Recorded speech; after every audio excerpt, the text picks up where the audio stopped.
¿Cómo están, hermanos, queridos amigos? Gusto de saludarles. Una vez más, estamos juntos para compartir, para acercarnos a la palabra del Señor. Recuerde, el Señor Jesús dijo, no solo de pan vivirá el hombre, sino de toda palabra que sale de la boca de Dios. Además, también Él dijo, las palabras que yo les he hablado son espíritu y son vida. Es decir, el hombre necesita las personas y los creyentes, los discípulos, necesitamos cada día leer, aprender, conocer las Sagradas Escrituras, porque de esta forma vamos a poder conocer la buena, agradable y perfecta voluntad de Dios. Hoy vamos a leer el texto de Primera de Tesalonicenses, capítulo 5, versículo 17, que es un texto quizá corto, pero tiene una gran enseñanza que circula por todas las escrituras. El texto dice así, Primera de Tesalonicenses 5:17, dice, orad sin cesar. La oración es una verdad divina, fue practicada, fue enseñada y fue parte de la vida esencial de los creyentes, tanto hombres como mujeres que sirvieron a Dios en un tiempo histórico, tanto del Antiguo Pacto o el Antiguo Testamento o la revelación primaria, como también en el Nuevo Testamento. Se puede observar en toda la línea de tiempo de más o menos 1600 años, cómo estos hombres y mujeres aprendieron a orar, a contactarse y a comunicarse con el Dios Todopoderoso, el cual se reveló, se manifestó a ellos, mostrándoles, enseñándoles y guiándoles a encontrar la respuesta a veces a situaciones críticas y dolorosas, y dándoles ánimo y bendiciendo sus vidas, sabiendo que el Dios único y verdadero es nuestro Padre. Ahora, el tema que vamos a comentar el día de hoy es orar sin cesar. Al mismo tiempo, en la Escritura aparecen algunos pasajes como en la enseñanza de Jesús, dos parábolas. Una de ellas es la parábola del juez injusto, donde una viuda oraba, clamaba, insistía que este juez le hiciera justicia por alguna situación que ella estaba viviendo. Y es el Señor Jesús quien dice, ¿se tardará el Señor en responderles? Y luego añade que el Señor le va a hacer justicia a esa persona. En ese pasaje lo que se enseña es la oración insistente delante del Señor. Y el segundo caso aparece en Lucas también, capítulo 18, versos 9 al 14, donde hay dos personas que están orando. Uno es un fariseo, un religioso, y el otro es un pecador, una persona de humilde condición, donde clama al Señor y Dios dice que Él le va a responder. Aquí lo que hay que aprender acerca de la oración es, por un lado, ser constante en la oración, ser permanente en la oración, pero al mismo tiempo es tener una buena actitud acerca de la oración. Cuando vamos a hablar, o orar, cuando vamos a comunicarnos con el Señor, cuando vamos a expresar alguna situación que nos aqueja, que nos preocupa delante del Señor, tenemos que ir con una buena actitud, es decir, una actitud humilde. Ahora, el pasaje que le acabo de leer, que es tan corto, a mi juicio aparecen dos verdades importantes que debemos considerar en la oración. La primera de ellas es el mandato. La acción verbal, el modo que aparece acá, es el modo imperativo. Es orad. Es cuando el Señor también dice, por tanto, id. Es un modo imperativo. Es decir, es un mandato del Espíritu Santo quien le ordena a los creyentes, a los cristianos y a los discípulos que siempre estén orando, que oren, que oren. Ahora, el Señor Jesús dijo, orad para que no entréis en tentación. Eso está allí en Mateo capítulo 26, versículo 41. El mismo Señor también Jesús dijo, todo lo que pidieres al Padre en mi nombre, lo haré. Todo lo que pidieres al Padre en oración, lo haré. Quiero que lo leamos, eso está allí en el Evangelio de Juan, en el capítulo 14, 13, y me gustaría leerlo para ser más preciso. Dice, y todo lo que pidieres al Padre, en mi nombre lo haré, para que el Padre sea glorificado en el Hijo. Si algo pidieres en mi nombre, yo lo haré. Entonces, el Señor Jesús, enseñándole a los apóstoles, a los discípulos, les dice que ellos, si necesitan algo, deben orar, deben pedirle a Dios, pero tienen que pedirlo en el nombre de Jesús. No en cualquier nombre, sino en el nombre de Jesús, y les será hecho, es decir, se les concederá aquellas peticiones que ellos eleven delante de Dios. El mismo también salmista, el rey David, un rey, un hombre que tuvo una tremenda responsabilidad y fue honrado por el Dios Todopoderoso para ser rey en una nación. Él escribe en el Salmo 4:3, dice, Dios oirá cuando yo a él clamare. Dios oirá cuando yo a él clamare. Qué interesante, qué hermoso es cómo este rey aprendió a tener la convicción y la certeza de que cuando oraba, cuando hablaba con Dios, Dios le escuchaba. Hay otro salmo también donde el autor bíblico expresa, dice, el que hizo el oído no oirá, el que hizo los ojos no lo verá. Son acercamientos que en un sentido en el lenguaje antrópico de la revelación, es decir, que la revelación bíblica se viste de un lenguaje humano, pero la idea es este acercamiento fraterno que el creyente o el Hijo de Dios tiene con el Padre Celestial. Al mismo tiempo, en las enseñanzas de parte del Señor, se insiste en que cada creyente, cada discípulo, la oración es un mandato de parte de Dios hacia los hijos. Entonces, aprendamos a orar. Seamos personas obedientes, que cada vez que hay alguna necesidad o alguna situación, tenemos que orar, tenemos que buscar al Señor, porque en Él vamos a encontrar la respuesta a aquellas situaciones enigmáticas que nosotros los creyentes o los seres humanos podríamos o estamos pasando. Cualquier situación. Por eso es que el Señor Jesús le ordena y les manda a los discípulos que ellos oren, que ellos busquen al Señor, que clamen al Señor, porque será el Señor quien les entregará luz y respuestas a aquellas situaciones por más difíciles que sean. En segundo lugar, en este tema, orar sin cesar, está la acción. Cuando el autor bíblico Pablo, en este caso, dice orar sin cesar, se refiere sin terminar. Se refiere también a hacerlo siempre, continuamente, sin desmayar, cada día, a cada instante. Por eso la expresión orar sin cesar tiene el sentido de siempre estar orando, siempre estar clamando al Señor, buscando su rostro, no porque a veces tengamos alguna necesidad, que es correcto orar cuando tenemos necesidades, sino para estar con el Señor.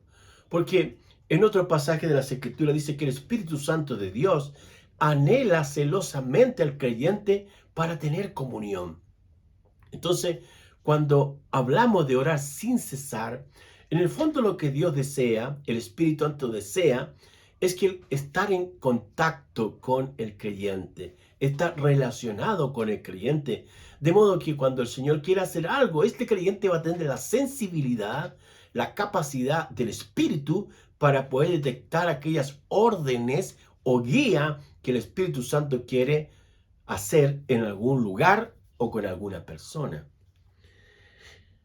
Acciones de la oración. Hay varios ejemplos en la Escritura cuando dice que Jesús oró al Padre para hacer la voluntad de Dios y no la suya. Qué interesante aquí en este capítulo de Lucas 22, voy a buscarlo, donde el autor Lucas, el médico Lucas que acompañó al apóstol Pablo en la obra misionera, en Lucas 22, versículos 41, dice: y él se apartó de ellos a distancia, como de un tiro de piedra, y puesto de rodillas, oró, diciendo: Padre, si quieres, pues pasa de mí esta copa, para que no se haga mi voluntad sino la tuya. Y se le apareció un ángel del cielo para fortalecerlo, y estando en agonía, oraba más intensamente, y era su sudor como grandes gotas de sangre que caían hasta la tierra. Hermanos amados, esto es una realidad y un ejemplo tan descriptivo del médico Lucas en su obra evangelística, donde llega a utilizar esta expresión, que la oración de Jesús delante de Dios previo a la cruz era tan intensa debido a la angustia que significó de que Jesús tenía que morir por toda la humanidad. Pero él oraba y buscaba al Padre para no solo hacer la voluntad de Dios, sino porque también su propia voluntad a veces se tensionaba con la voluntad de Dios Todopoderoso. Pero él oraba para que Dios lo fortaleciera. Y ahí dice que Dios envió un ángel del cielo para fortalecerlo. Muchas veces en nuestra vida cristiana, en nuestro peregrinar terrenal, vamos a experimentar situaciones críticas, situaciones difíciles, ya sea que nos involucramos nosotros voluntariamente o de manera indirecta nos alcanzó alguna situación. Pero la respuesta, la estrategia, la manera correcta que un creyente tiene para enfrentar las dificultades es la oración. Mis queridos hermanos, mis queridos amigos, usted también escuche con atención. Dios ha creado la oración. El Señor Jesucristo practicó la oración frecuentemente e instruyó a sus discípulos, a los creyentes, todos aquellos que son hijos del Señor, para que orasen siempre. Entonces, la oración se convierte en un sentido en buscar la voluntad de Dios. En el texto de Mateo 5, cuando Jesús habla de la oración del Padre Nuestro, dice: Padre nuestro, hágase tu voluntad. Es decir, oramos no para hacer nuestra voluntad, no para ordenarle a Dios qué es lo que nosotros queremos o lo que nosotros necesitamos, porque el Señor sabe lo que necesitamos. Más bien tenemos que orar para que el Señor nos fortalezca, nos anime para hacer su voluntad, porque la voluntad de Dios es buena, dijo el apóstol Pablo ahí en 1 Corintios, y también lo repite en otras de sus epístolas, que la voluntad de Dios es buena, agradable y perfecta. Entonces, el Señor Jesús con los discípulos, fue tanta la situación difícil previo a la cruz, que él oraba con intensidad, clamó al Señor, y su sudor dice que era como gotas de sangre. Qué tremendo. Amén. Ahora, yendo un poco más adelante, en la epístola a los Hebreos, el autor describe un cuadro muy interesante acerca de la oración de Jesús. Estoy allí en Hebreos capítulo 5:7. Dice: y Cristo en los días de su carne, ofreciendo ruegos y súplicas con gran clamor y lágrimas al que le podía librar de la muerte, fue oído a causa de su temor reverente. Fíjese, lo voy a leer de nuevo. Cristo en los días de su carne, ofreciendo ruegos y súplicas con gran clamor y lágrimas al que podía librarle de la muerte, fue oído a causa de su temor reverente. La acción de la oración de Jesús fue que él rogó al Padre. El ruego, el llanto del corazón, el expresar de lo más profundo de nuestra vida aquellas cosas que a veces se consideran como injusticia, aquellas cosas que son tan difíciles como el área financiera, a veces que en algunas partes azota a algunas personas, los problemas matrimoniales, a veces de falta de perdón o falta de comunicación o algunas raíces de amargura, las situaciones que tienen que ver con los hijos, que a veces hay algunas fricciones de un hijo rebelde, un hijo desobediente. Todas estas cosas, mis queridos hermanos, que Dios las conoce, debemos orar. Al mismo tiempo dice el texto que Jesús suplicó con gran clamor y lágrimas. Cuando estamos delante de la presencia del Señor, el Espíritu Santo vendrá sobre nosotros y nos quebrantará. Sacará el clamor de nosotros y esa amargura, ese dolor, esa angustia que está en nuestro espíritu, el Espíritu Santo que es Dios, lavará nuestra alma y nos levantaremos tranquilos y en paz, sabiendo que Dios va a intervenir. Y dice luego al que le podía librar de la muerte. ¿Quién podía librar de la muerte a Jesús? Solo Dios, solo Dios. Pero Dios habló con el Hijo con el Padre, y el Hijo sabía que tenía que morir por nuestros pecados, por sus pecados, por mis pecados, por todos los pecados de la humanidad. Cristo es el Cordero de Dios que quita el pecado. No hay nadie más que pueda salvar al hombre. Es Jesucristo. Por eso la Escritura dice, si confesamos nuestros pecados, Él es fiel y justo, hablando de Jesús, fiel y justo para perdonarnos y limpiarnos de toda maldad. Es el Señor el único que puede salvarnos, perdonarnos y limpiarnos. Así también dice que fue oído a causa de su temor reverente. Jesús siempre tuvo una actitud reverencial hacia el Padre. Fue un hombre temeroso de Dios. El temor de Dios en las Escrituras es definido por el rey Salomón en el libro de Proverbios. Dice que el principio de la sabiduría es el temor de Dios. Y el apartarse del mal, la inteligencia. El apartarse del mal, la inteligencia. Es decir, yo tengo que pensar, evaluar, analizar, chequear, juiciar aquellas cosas que se me presentan en la vida que yo voy caminando como hijo de Dios. Y hay cosas que, como dice Pablo, todo me es lícito, pero no todo me conviene, ni todo me edifica. Hay acciones, hay productos, hay representaciones que no contribuyen ni edifican mi fe y mi vida cristiana. Y yo tengo que aprender a decir no a esas cosas. Como mismo Pablo también dice, no participes en las obras de las tinieblas, sino más bien reprenderlas. La palabra del Señor es luz en medio de la oscuridad. Los principios del Señor son el fundamento que edifica la vida, el matrimonio, la familia y una nación. Cuán importante es la oración que el Señor nos ha dejado. Este principio normativo, esta verdad permanente, este pilar fuerte que nosotros tenemos, que es la oración, el llamado y el mandato divino, es orar sin cesar. Porque en la medida que somos obedientes al Señor y buscamos su rostro, vamos a encontrar al Señor, nos vamos a encontrar con nosotros mismos y al mismo tiempo vamos a orar para que se haga la buena voluntad de Dios aquí en la tierra. Oremos. Querido Señor, te bendecimos en este momento. Te damos gracias por tu amor, por tu cuidado, por tu ayuda, por tu siempre presencia en nosotros, Señor. Sabemos que tenerte a ti es lo más importante, Señor, que conocerte a ti es lo más maravilloso que hay y que tú hayas venido a este mundo y nos hayas enseñado a orar. Necesitamos cada día aprender a orar. Necesitamos, Señor, cada día ser obedientes para orar, siempre buscando tu buena voluntad en nosotros.